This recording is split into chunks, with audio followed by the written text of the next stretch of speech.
Hello out there everyone, my name is Chris, also known as CV, and welcome to my channel. Well, having recently stumbled across a book called The Apostasy That Wasn't by Catholic theologian Rod Bennett, and having also watched a couple of YouTube videos in which Bennett goes into detail about this book, I think the timing of discovering this couldn't have been much better. That is, over the past couple of months, some of my videos have focused on engaging with skeptics of Catholicism and pointing out its clear facts.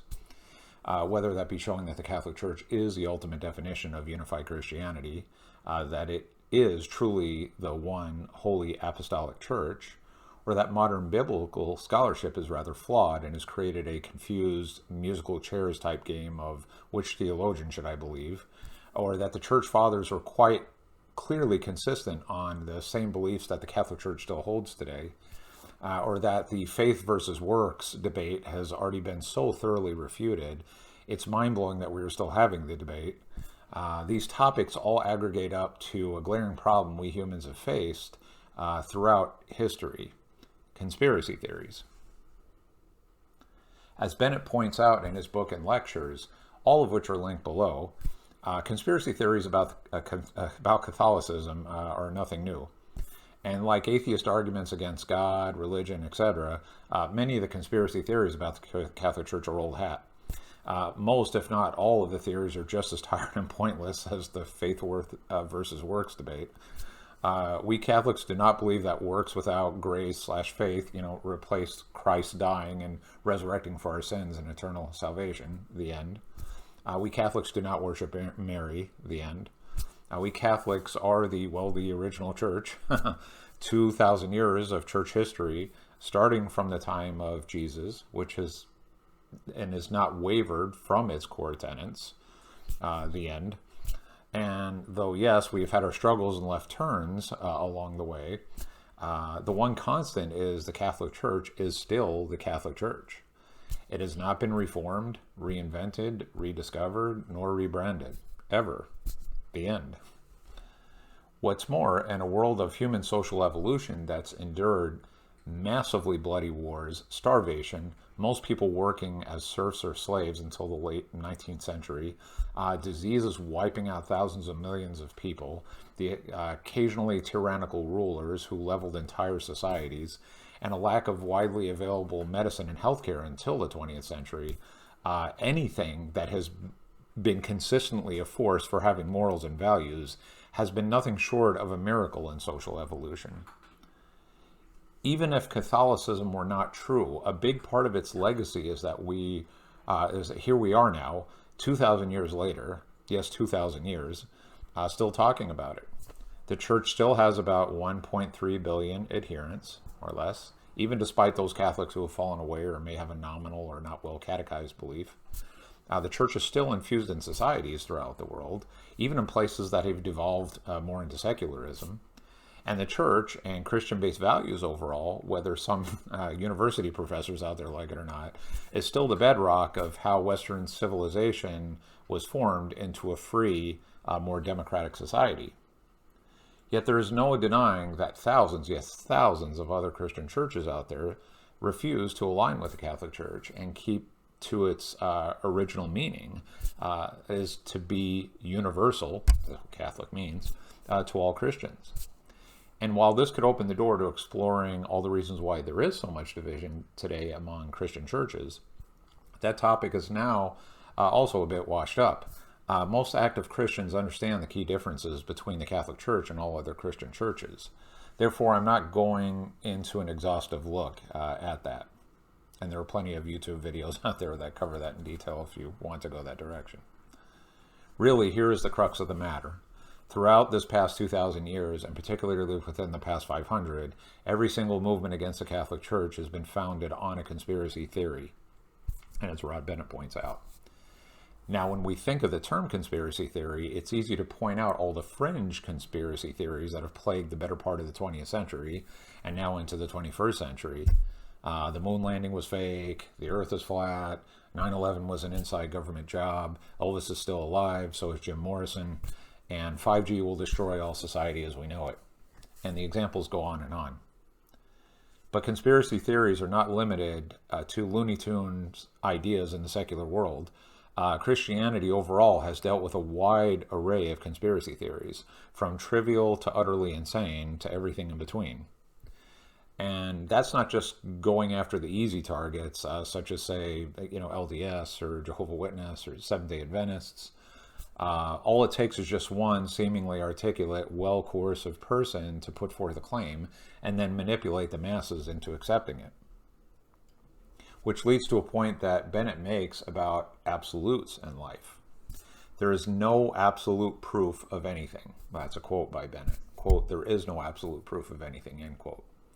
For example, Bennett shows that even talking about something as simple as, well, I know the sun exists because I can see it, does not equal absolute proof for it. There are numerous possibilities for how the sun came into being. I'm not talking about the established science regarding the sun's physical properties. I mean that aside from the Big Bang, cosmic event that spawned matter throughout the universe, stars, comets, planets, asteroids, so forth, there could be some truth about the sun that we have not yet discovered and cannot necessarily rule out. Bennett jokingly mentions aliens, but the point is still valid. We just don't absolutely know why the sun does what it does or what is absolutely behind it. This makes me think of the cat and mouse game I used to let myself play when dialoguing with skeptics. The conversations almost always turned into a stalemate about whether I could prove my beliefs are absolutely true. And then if I couldn't prove absolute truth, that I'm just another believer suffering from cognitive dissonance, or that I'm taking the easy way out of critical thinking. However, never-ending tit-for-tat conversations about any topic, including Catholicism, should not be based on giving absolute truths. Otherwise, and as I've mentioned in prior blogs, it turns into a contest of how mind-bending we can possibly make a conversation, and that mind-bending thoughts could somehow disprove an absolute truth that we can't absolutely prove in the first place. Example: what if we were a brain in the vat? Or then what? The good news is that false claims can often be well refuted and shown as pure nonsense. That includes the already too many conspiracy theories and the brick wall solid reasons why they're not true.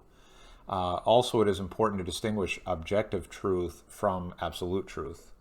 Objective truth is something that stands true even if not everyone believes it or is not aware of it. Absolute truth, conversely, means there can be no other explanation other than the one provided, and that explanation must be true. Well, absolutely must be true. There is no room at all for discrepancy or even a possible variation of that. Bennett's main point here is that people who demand for absolute truth are usually resisting or biased against the claim. That probably no matter what, no amount of compelling reasons may convince skeptics who just want to be right for one reason or another. And in parentheses, which is now one of the key reasons I don't engage with atheists who turn conversations into cat and mouse. But this not only applies to atheists, agnostics, and what I call the what's in it for me, spiritual seekers. It sadly also applies to all Christians who attack Catholicism or fight among each other about the laundry list of differences between various Protestant denominations and other types of reformers. For instance, and which is a primary topic in the apostasy that wasn't, the idea that Constantine invented, the Emperor Constantine in Rome, invented Christianity, or that the church fathers before the time of Constantine did not share the beliefs that we Catholics hold today, or that Constantine was on the fence about Christ's divinity, or that he became Christian for political gain, and so on. This is just flat out nonsense, except that many Christian denominations today still think there is some truth behind the nonsense, unfortunately, but there isn't any truth behind it. It's as Bennett explains. Most of the claims against the Catholic Church are based on misunderstandings about church history or mixed fallacious understandings about the church fathers. Hence why I wish every non-Catholic Christian in the world would read The Apostasy That Wasn't, and also Jimmy Akin's book, The Fathers Know Best. These books more than settle the debates. And though that may smell of confirmation bias, I reached the same conclusions even when I was atheist. Correct history is correct history, even if you choose not to accept it. Further, it begs the question I have asked before and will keep asking. Is it that skeptics of Catholicism just want to win the argument, or what is their agenda at the end of the day? Whatever the reason, the book, The Apostasy That Wasn't, gives plenty of reason to challenge skeptics and show the Catholic Church, hands down, that the Catholic Church, hands down, has been consistent throughout the ages, and that it has never been a faith of apostasy or reinventing Christian theology. Thank you for watching this video here today. Again, as I mentioned, the link to Rod Bennett's book, The Apostasy That Wasn't, and also links to a couple of his lectures are below. And of course, as always, feel free to leave comments. Please participate in the conversation here. I'd love to hear your feedback, thoughts, and so forth. Also, feel free to email me at trcatholic@gmail.com. Again, trcatholic@gmail.com. And until the next video, stay safe out there and God bless.